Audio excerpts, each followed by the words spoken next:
लड़ते थे ना, अरे अरुण सिन्हा का नाम तो भूल ही गए थे हम जी, आज आए नहीं है।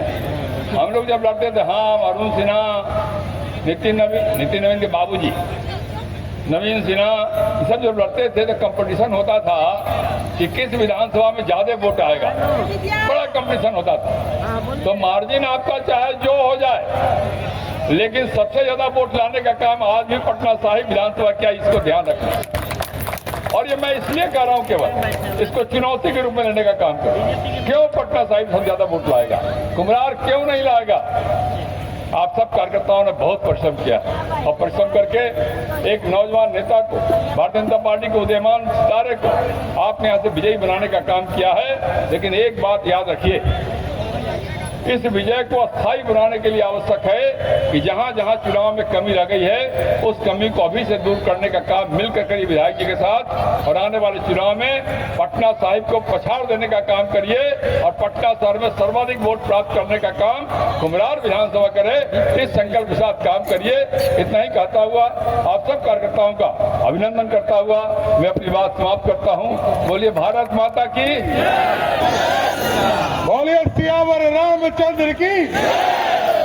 आज इस आभार और धन्यवाद सम्मान समारोह में हमारे भारतीय जनता पार्टी के प्रदेश के अध्यक्ष आदरणीय डॉक्टर दिलीप जायसवाल जी, इस मंच पर उपस्थित आपके चहेते माननीय विधायक और एक कार्यकर्ता के तौर पर लंबे समय से बिहार भाजपा में काम कर रहे आपके माननीय विधायक डॉक्टर संजय गुप्ता जी, इस मंच पर उपस्थित हम लोगों के मार्गदर्शक, हमारे नेता और लंबे समय तक भारतीय जनता पार्टी को सींचने का काम जिन्होंने किया, भारतीय जनता पार्टी के पूर्व अध्यक्ष आदरणीय नंदकिशोर यादव जी, हम लोगों के संगठन के लगातार संगठन को मजबूत करने वाले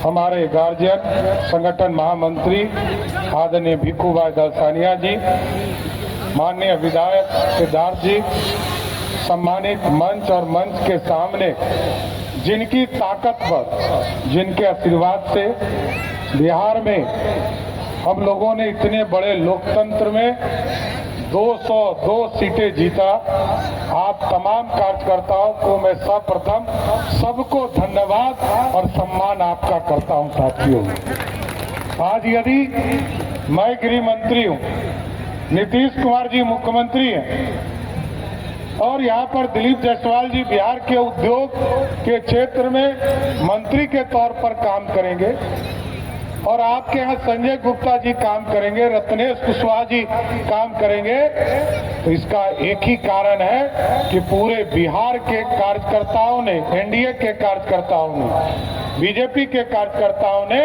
सबने मिलकर बिहार में एनडीए की प्रचंड बहुमत वाली सरकार बनाने का काम किया।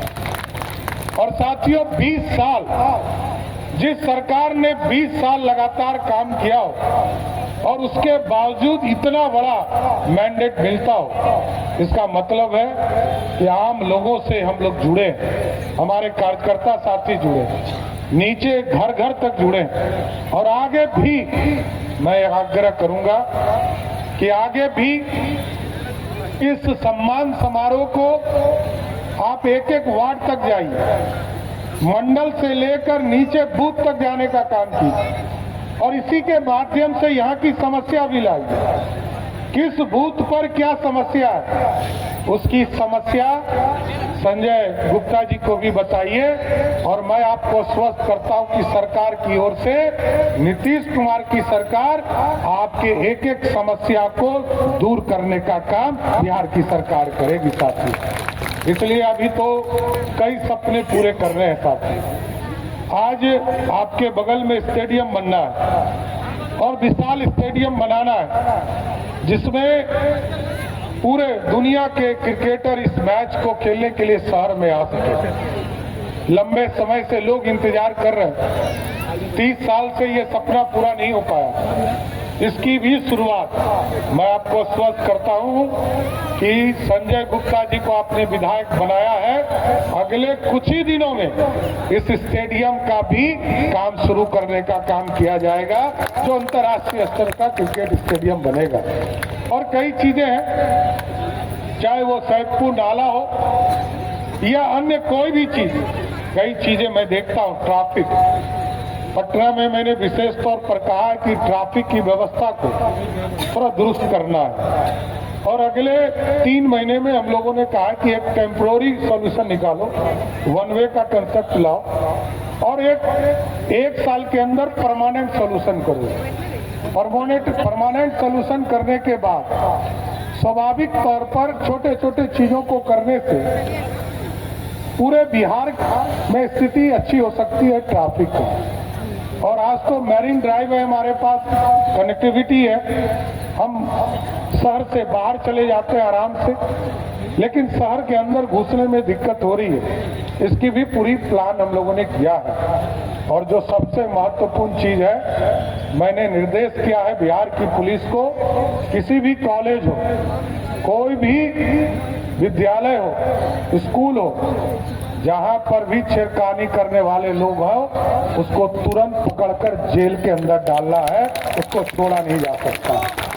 और मैं स्पष्ट तौर पर कहता हूं कि अपराधी को बचाया नहीं जा सकता। और ऑर्गेनाइज क्राइम बिहार में नीतीश जी के राज में नहीं हुआ, लेकिन छोटे छोटे अपराध अभी भी हो रहे हैं, इसका भी चिंता हम लोगों को करना है। सुशासन स्थापित करना, क्योंकि आदरणीय प्रधानमंत्री जी और आदरणीय मुख्यमंत्री जी लगातार चाहते हैं कि बिहार में सुशासन और अच्छा हो। सीसीटीवी कैमरा हम बढ़ाएंगे और पूरी व्यवस्था को खड़ा करना।